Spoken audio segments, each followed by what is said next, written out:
लिखा जहां बैल नहीं वहां गौशाला निर्मल तो रहती, पर बैल के बल से अनाज की बढ़ती होती।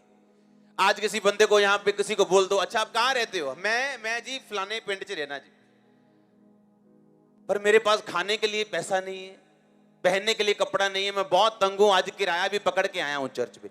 अच्छा गांव में रहते हो आप? हाँ। अच्छा आप एक पशु रख लो, एक गाय रख लो, एक भैंस रख लो।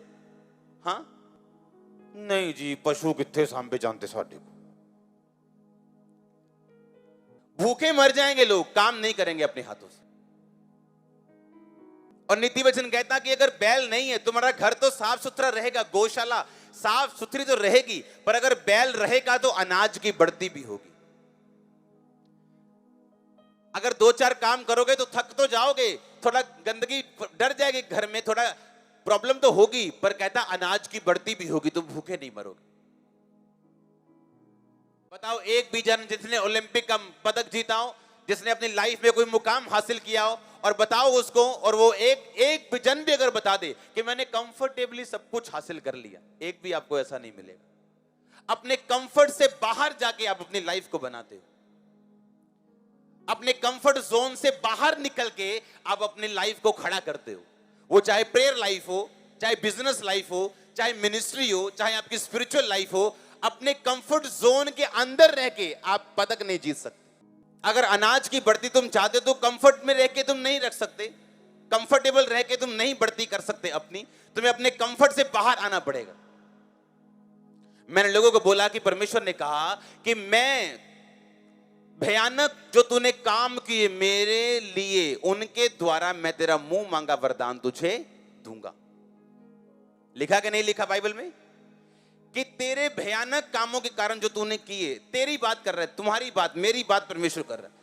कहता भयानक कामों के कारण मैं तेरा मुंह मांगा वरदान तुम्हें दूंगा। क्या है भयानक काम? किसी को जाके परमेश्वर के बारे में बता के आना जो बिल्कुल कट्टर हो, दुश्मन हो परमेश्वर का। सुसमाचार वहां लेके जाना जहां ना पहुंचाओ, किसी चीज की परवाह ना करना, ना डरना, ना घबराना। अपने रिश्तेदारों को बता के आना कि मैं परमेश्वर में हूं।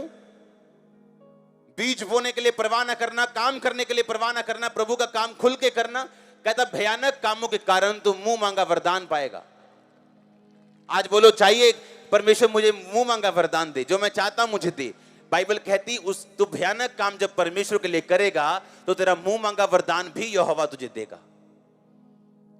पर अगर वचन पढ़ा ही नहीं है और सिर्फ मांगते जा रहे हैं जिन्नी की तरह, जैसे जिन के पास आए कि विष मांग ली, ये विष मांग ली, लगता है चिराग से अभी जिन निकलेगा और अभी बोल देगा ये ले मेरे आका।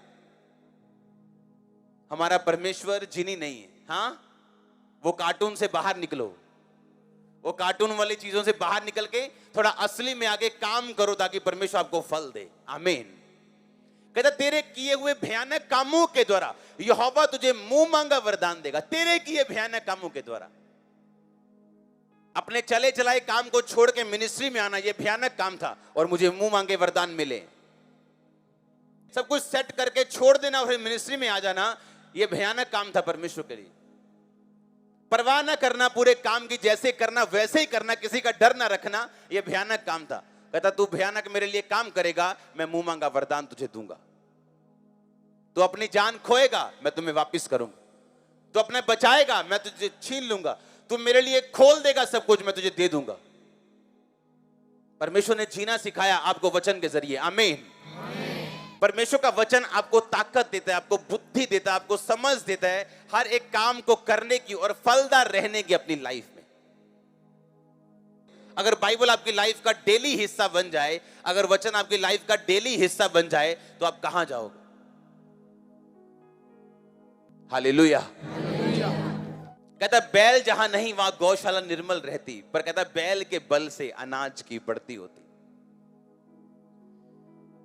कहते पंगा लेना ही नहीं है जी, कोई आराम से रहना है कंफर्ट में।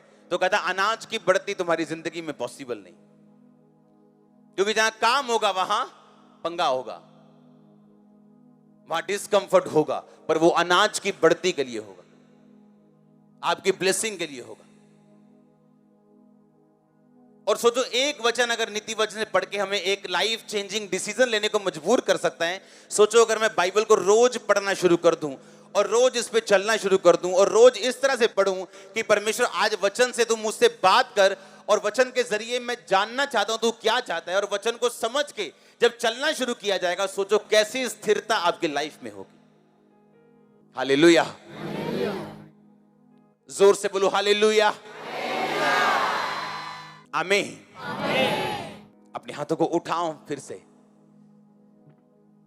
बोलो वचन मेरी जिंदगी का हिस्सा बने, मैं इसे रोज पढूं, रोज सुनूं, ताकि मैं स्थिर रह सकूं, फलदायक रह सकूं, किसी अच्छी चीज की मुझे कमी ना हो, मैं उसके वचनों से खोज सकूं, यहोवा के मन को जान सकूं, परमेश्वर के उद्धार को समझ